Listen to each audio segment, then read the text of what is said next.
Okay, welcome to today's episode. This one is unscripted. This is actually the first time that I have watched this video, and I'm just going to give some commentary. So what you just saw me doing there, I was taking a look at the healer, sort of glancing at his gear, trying to get a feel for who I have in my party.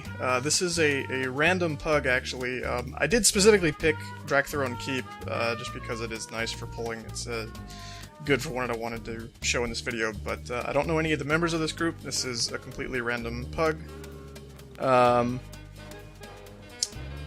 one of the things, you know, when you're trying to chain pull through a heroic and whatnot is you have to work really well with your healer. You know, the DPS does need to keep up for some of the speed and whatnot, but it really depends on, can your healer keep up with what you're going to be asking them to do. And so some of this pausing here was making sure the healer's ready, and I said, you know, are you okay with chain pulling? And then just one thing I like to do at the beginning is just putting, you know, hey, ready check, / ready check, just, I don't know, I like it better than asking, are you ready? So I believe the clock there, I know the resolution's pretty terrible. I actually had to turn down all my settings to get this video to record properly and to not kill my frame rate so much, but I believe the clock says 144, and if I recall, we did finish this in 15 minutes. So what you'll see me doing through a good chunk of this instance while I'm trying to chain pull is strafing. And for those of you who don't know, if you are a tank, you need to make friends with your sidestep buttons. When you are strafing, you are still technically facing the mob, even though you are running full speed, so you can actually move away to the next group, but still keep all your avoidance. If you are facing away from them, you lose your block, dodge, and parry. And so a lot of times what you'll see me doing to then pull the next group is while I'm strafing, you'll see me jump, turn to face the next group, and tab, and then charge them to minimize the number of hits I'm going to see from behind. But of course, you know, I mean, yeah, and you always want to keep an eye on your healer's mana while you're going. You'll notice through portions of this run I may wait because I'm checking my mini-map to ensure that my healer is in fact next to me, or see if he wants to get a mana break or something. But typically there's kind of a question you ask yourself before each pull, and it's, you know, do you have enough aggro that if you continue on to the next one, you're not going to lose it?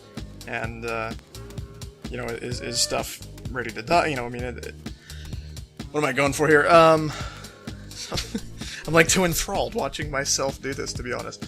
Yeah, basically you just always want to take a quick look at the group and say, okay, are they ready for the next one? You know, do you need to be topped off? Is there something loose? Is there a DPS that's not quite where they're supposed to be, etc., etc.? You don't need to you don't need to kill every single mob before you move on to the next group. If you want to chain pull through heroics, if you want to go really quickly, typically you're going to want to pull as soon as the DPS can finish off whatever you have left without losing aggro. Really, when chain pulling and whatnot, your biggest job is just to hold aggro and move the group along. It doesn't particularly matter if you're staying behind to make sure everything dies. That's the DPS's job. One thing you always want to do is test the limits of your healer. You'll notice up to this point, my healer's still actually doing pretty well on mana. I haven't dropped anywhere close to dying. This particular room is very challenging. You see me dropping incredibly low here. I popped a potion on myself and whatnot, you know, and that tells me, okay, I may have pulled a little too much. You see the warrior died there. Certainly not one of my proudest moments of tanking, but I pulled the entire room, and this is sort of my gauge of, okay, you know, how is the group? Is this too much, too little? When you're running with pugs, if, you know, people you haven't played with before, push them. You know, I mean, pull more than what you think they can handle and just keep going until you wipe, basically. Or come very close to it. And I know that sounds a little weird, but, you know, if you come close to wipe, I mean, if you give people cause to worry, they'll pay a little bit more attention, and they'll go, okay, this guy's, you know, really going through it. And if you do live, if you're able to pull through it, as you'll see here, you know, the group's like, oh, okay, great, yeah, no, let's go all out, and the healer won't be bored. This is actually my 6th 80 that I'm playing here. This is my 2nd prot warrior. And he's not wearing any raiding gear. I've never gone to any raids with this character. He's only wearing gear that is available through doing heroics. It's just some emblems and I think some ICC 5-man stuff. So, I mean, this isn't, you know, I'm a little overgeared for the heroic, of course, but I mean, it's nothing that isn't particularly obtainable just by playing on your own. I think actually at this point I was ungilded, you know, and it was just kind of doing stuff, just queuing up with random pugs and whatnot. Boss fights, of course, are actually, oddly enough, the most boring part of chain pulling through heroics. There's only so much you can do. Of course, for those of you who know the achievement for this fight, I guess just a little fun fact while we're waiting for this boss to die here. The achievement for him, Consumption Junction, where you have to kill him before he gets 10 stacks of consumption. For those of you who don't know how to get it beyond just burning him very quickly, every 15 seconds or so he gets a buff called Consumption that stacks based on how many people are within his line of sight, including NPCs. That's what those guys running down the stairs are mostly used for. So if you actually have... if you position yourself so that the healer is out of line of sight of the boss but in line of sight with you, you should actually be able to do the achievement without too much trouble, or if you can coordinate the DPS to duck out of line of sight roughly at the 13-second mark, it's not too bad.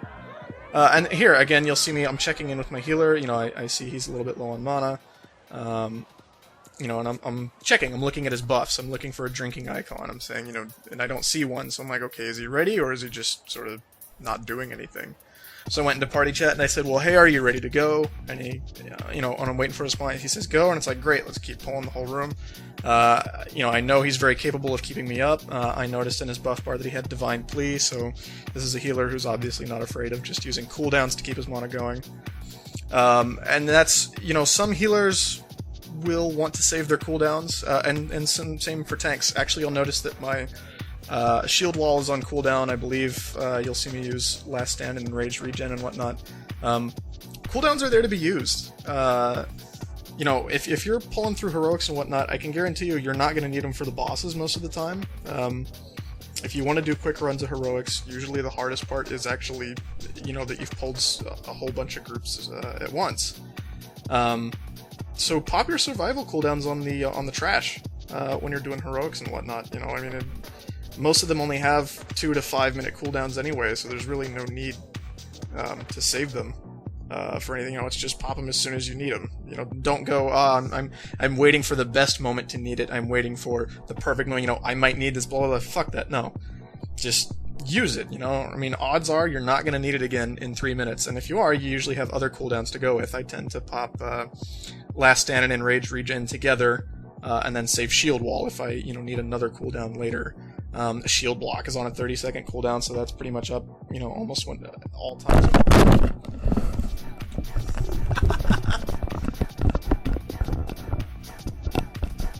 You have to forgive me there, I'm knocking shit off here.